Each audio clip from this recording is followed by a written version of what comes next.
Hi guys, welcome to my channel. स्वागत है आपका मेरे चैनल पे। मैं हरप्रीत पटेल बात करूंगा आपसे स्टूडियो में नए टॉपिक के बारे में जिसका नाम है बुद्धि, इंटेलिजेंस। देखिए, आज का हमारा ये पहला पार्ट है, एक और पार्ट आएगा, ठीक है। तो आज 25 प्रश्न हैं, इनको आप ध्यान से पढ़िएगा। और चाहे आप सीटेट का एग्ज़ाम देने जाए, चाहे आप टेट का एग्ज़ाम देने जा रहे हो, चाहे आप सुपर टेट देने जा रहे हो या आप डीएलएड एग्ज़ाम देने जा रहे हो, तो ये वीडियो आपको 2 से 3 अंक दे सकता है। अगर आप चैनल पर पहली बार आए हैं, चैनल सब्सक्राइब कर लीजिएगा, बेल आइकन दबा दीजिएगा, जिससे कि आपको नई वीडियोस की नोटिफिकेशन समय से मिलते रहे। पिछले वीडियो अगर आपने नहीं देखे हैं, चाहे वो थ्योरी का पोर्शन हो या ऑब्जेक्टिव का पोर्शन हो, तो डिस्क्रिप्शन में आपको प्लेलिस्ट का लिंक मिल जाएगा। आप जो भी टॉपिक देखना चाहते हैं आसानी से देख सकते हैं और नोट्स बनाकर पढ़ सकते हैं। तो शुरू करते हैं आज का वीडियो। अगर आपको वीडियो अच्छा लगे लाइक कर दीजिएगा, शेयर कर दीजिएगा। तो शुरू करते हैं अपना आज का वीडियो। पहला प्रश्न हमारा, थांडाइक ने बुद्धि के कितने प्रकार बताए हैं? 2 प्रकार, 4 प्रकार, 3 प्रकार या 5 प्रकार?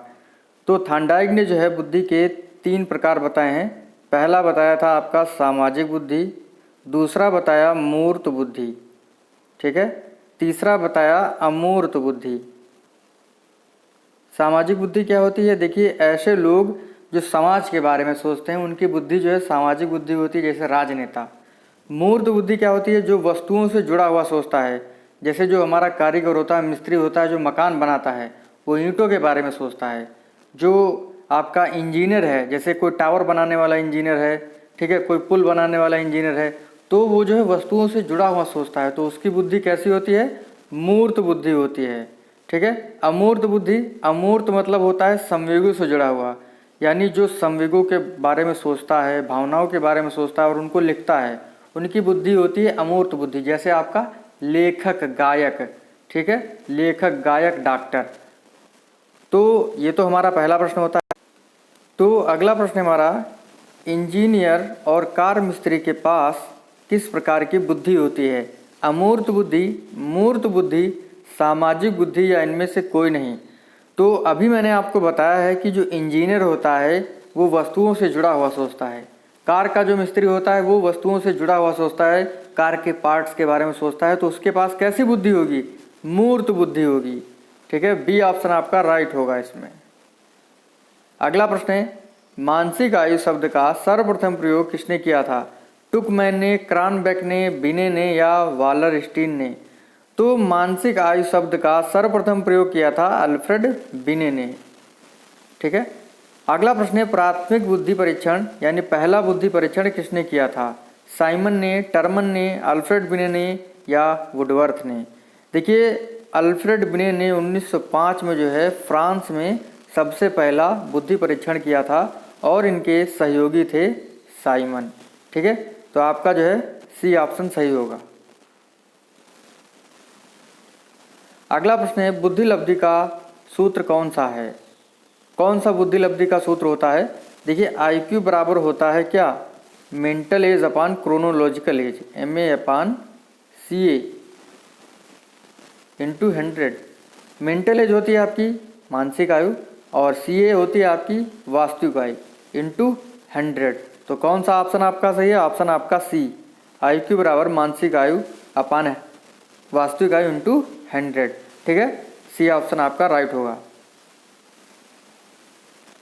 अगला प्रश्न है, आर्मी अल्फा, आर्मी अल्फा बुद्धि परीक्षण जो है किससे जुड़ा हुआ है? अनपढ़ लोगों के लिए, पढ़े लिखे लोगों के लिए, गरीब लोगों के लिए या अमीर के लिए? आर्मी अल्फा बुद्धि परीक्षण जो है किसके लिए होता है? तो ये होता है पढ़े लिखे लोगों के लिए। किसके लिए होता है?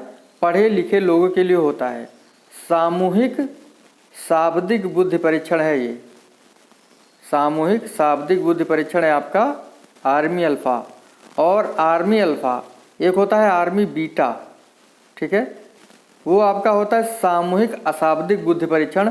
और वो आर्मी बीटा जो होता है वो अनपढ़ लोगों के लिए होता है। एग्जाम में पूछा जाता है, इस चीज़ को आप लोग ध्यान रखिएगा, ठीक है। अगला प्रश्न है, बुद्धि कार्य करने की एक विधि है, यह कथन किसका है? बर्ट का, मन का, वुडवर्थ का, नन का?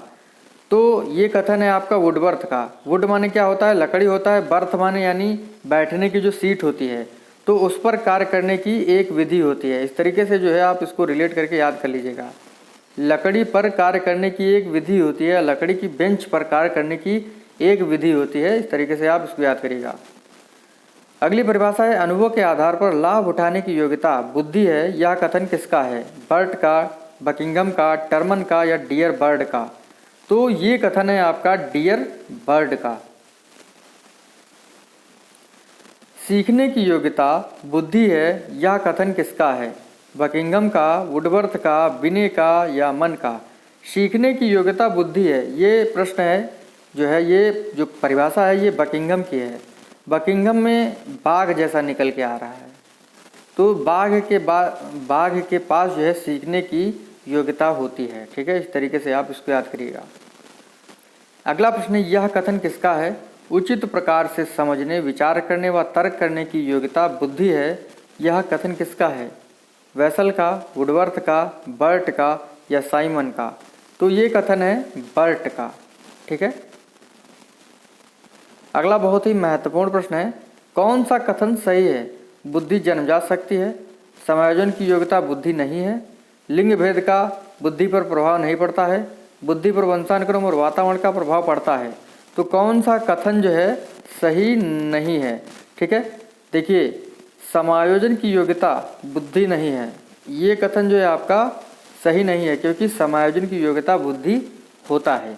बाकी बुद्धि जो होती है जन्मजात होती है। ठीक है, लिंग भेद का बुद्धि पर प्रभाव नहीं पड़ता है।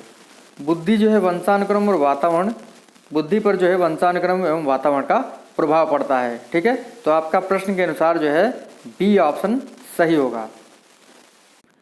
तो अगला प्रश्न है, यह कथन किसका है? बुद्धि अमूर्त विचारों के बारे में सोचने की योग्यता है। Skinner, Burt, Nunn, Terman? तो ये कथन है आपका टर्मन महोदय का। ठीक है। अगला बहुत ही महत्वपूर्ण प्रश्न है, बुद्धि का त्रितंत्र का सिद्धांत किसने दिया है? थॉमसन ने, रॉबर्ट स्टर्नबर्ग ने, पियाजे ने या हैब ने? तो त्रितंत्र का सिद्धांत दिया है रॉबर्ट स्टर्नबर्ग ने। ठीक है। अगला है, त्रितंत्र के सिद्धांत में कौन सी बुद्धि है? प्रकृतिवादी बुद्धि, भाषाई बुद्धि, स्थानिक बुद्धि या घटकी बुद्धि? घटकी बुद्धि, अनुभाविक बुद्धि और सांदर्भिक बुद्धि, अंतरावैयक्तिक बुद्धि या अंतरावैयक्तिक बुद्धि? अंतर्वैयक्तिक बुद्धि या अंतरावैयक्तिक बुद्धि? तो त्रितंत्र का जो सिद्धांत रॉबर्ट स्टर्नबर्ग ने दिया है, उन्होंने इसमें 3 बुद्धियाँ बताई हैं। एक बताई है आपकी घटकी बुद्धि, दूसरी बताई है अनुभाविक बुद्धि, तीसरी बताई है सांदर्भिक बुद्धि। तो आपका जो है ऑप्शन इसमें सी सही होगा। और ये सभी जो है व्यवहारिक बुद्धियाँ हैं, इस चीज़ को आप लोग ध्यान रखिएगा। अगला जो प्रश्न है, किसी समस्या समाधान के लिए प्राप्त सूचनाओं का विश्लेषण किस बुद्धि के अंतर्गत आता है? अनुभाविक बुद्धि के अंतर्गत आता है, भाविक, घटकी या अस्तित्ववादी? तो व्यक्ति समस्या समाधान के लिए प्राप्त सूचनाओं का विश्लेषण जो है ये घटकीय बुद्धि के अंतर्गत करता है। आपका जो है सी ऑप्शन राइट होगा। अगला प्रश्न है, ऐसी बुद्धि जिसमें व्यक्ति नई चीज़ों तथा नए नियमों का निर्माण करता है, कौन सी बुद्धि होगी? ये होती है आपकी कौन सी बुद्धि? अनुभाविक बुद्धि। ठीक है, बी ऑप्शन आपका राइट होगा। मैंने अभी आपको बताया कि रॉबर्ट स्टर्नबर्ग ने त्रितंत्र के सिद्धांत में 3 बुद्धि बताई हैं। घटकी बुद्धि, ठीक है, प्राप्त सूचनाओं का इसमें जो विश्लेषण करता है। दूसरा है आपका अनुभाविक बुद्धि, नई चीज़ों नए नियमों का निर्माण करता है। ठीक है, सांदर्भिक बुद्धि यानी ये पर्यावरण से जुड़ी हुई बुद्धि होती है, जो है पर्यावरण में अपने अनुसार जो है देखिए जो पर्यावरण में जो भी सिचुएशंस होती हैं उनके अनुसार जो है अनुकूलन करता है इस सांदर्भिक बुद्धि के द्वारा। अगला प्रश्न है, सर्वप्रथम इमोशनल इंटेलिजेंस का प्रयोग किसने किया? यानी सांवेगिक बुद्धि, संवेगात्मक बुद्धि के बारे में किसने बताया? स्किनर ने, जॉन मेयर पीटरसेलो ने, थॉर्नडाइक ने या केवी पैट्रिडस ने? तो जॉन मेयर पीटरसेलो जो अमेरिकन मनोवैज्ञानिक थे, उन्होंने जो है सर्वप्रथम संवेगात्मक बुद्धि के बारे में बताया। अगला है, वर्तमान में इमोशनल इंटेलिजेंस को सबसे ज़्यादा प्रचलित किया था? Daniel Goldman, John Mayer, Peter Salovey, Simon? तो वर्तमान में संवेगात्मक बुद्धि को सबसे ज़्यादा प्रचलित किया है डेनियल गोल्डमैन ने। आपका पहला ऑप्शन जो है इसमें सही होगा। अगला प्रश्न है, इमोशनल इंटेलिजेंस के तत्व नहीं है? आत्मचेतना, आत्मनियंत्रण, सामाजिक कौशल, उत्तेजना? तो उत्तेजना जो है ये इमोशनल इंटेलिजेंस का तत्व नहीं है। देखिए मैंने लिखे हुए आत्म जागरूकता, आत्मनियंत्रण, आत्म अभिप्रेरण, परानुभूति और सामाजिक कौशल, ये इमोशनल इंटेलिजेंस के तत्व हैं। उत्तेजना जो है इमोशनल इंटेलिजेंस का तत्व नहीं है। एक बात मैं आपको बता दूं, देखिए जो संवेगात्मक बुद्धि होती है, किसी व्यक्ति के सफल होने में उसकी भागीदारी जो है 80% होती है, और IQ यानी जो बुद्धि लब्धि होती है उसकी जो प्रतिशतता होती है वो 20% होती है।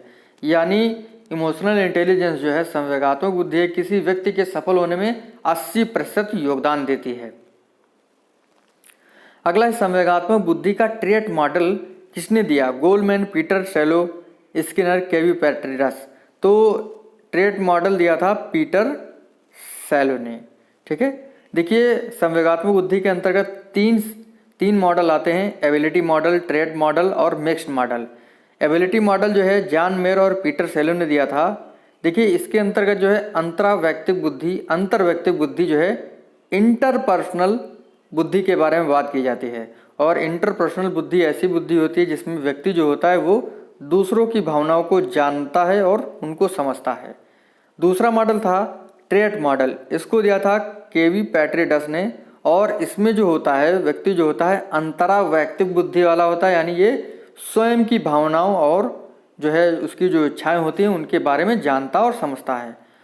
तीसरा था आपका मॉडल मिक्स्ड मॉडल, ये दिया था डेनियल गोलमैन ने।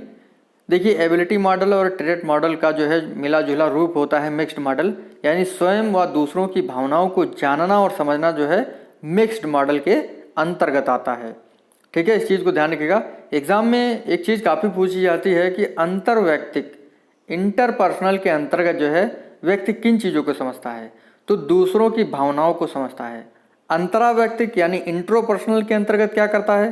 स्वयं की भावनाओं को समझता और जानता है। इस चीज़ को आप लोग ध्यान रखिएगा। अगला प्रश्न है, यह पुस्तक किसकी है? संवेगात्मक बुद्धि बुद्धि लब्धि से अधिक महत्वपूर्ण है, क्यों? थॉर्नडाइक, रास, नन, डेनियल गोलमैन। तो समझ गए होंगे आप लोग, डेनियल गोलमैन होगा। अगला प्रश्न है, बुद्धि लब्धि मानसिक आयु अपान वास्तविक आयु इंटू 100 सूत्र किसने दिया था? पीटर सेलो, स्किनर, टर्मन या हैब ने? तो ये दिया था टर्मन ने 1916 में। ठीक है, इस चीज़ को आप लोग ध्यान रखिएगा। अगला प्रश्न है, प्रतिभाशाली बालक का IQ कितना होता है? 130 प्लस, 90 से 110, 25 या 25 से 49। तो प्रतिभाशाली बालक का जो IQ होता है वो 130 से ज़्यादा होता है। अगला प्रश्न है, 25 से कम IQ वाला बालक कैसा होता है? सामान्य बुद्धि का, मूढ़ बुद्धि का, जड़ बुद्धि का या प्रतिभाशाली का? तो 25 से कम जिसकी IQ होती है वो जड़ बुद्धि का बालक होता है। ठीक है, अगला जो प्रश्न है, सामान्य बुद्धि वाले बालक की IQ कितनी होती है? इसकी IQ होती है 90 से 110। एग्जाम में सबसे ज़्यादा 3 चीज़ों को पूछा जाता है। प्रतिभाशाली बालक की IQ कितनी होती है? 140 प्लस दिया होगा, कहीं कहीं 135 दिया होगा, कहीं कहीं 130 दिया होता है। ठीक है, जड़ बुद्धि के बारे में पूछा जाता है कि जड़ बुद्धि होती है तो 25 से कम जिनकी IQ होती है वो जड़ बुद्धि वाले होते हैं। सामान्य बुद्धि 90 से 110 जिनकी IQ होती है वो सामान्य बुद्धि वाले होते हैं। इसको एग्जाम में पूछा जाता है। ये तो हमारा बुद्धि का आज का पहला पार्ट था। कल मिलते हैं आपसे दूसरे पार्ट में जिसमें केवल सिद्धांतों पर बात होगी। ठीक है, मिलते हैं आपसे अगली वीडियो में। थैंक यू फ्रेंड्स, धन्यवाद।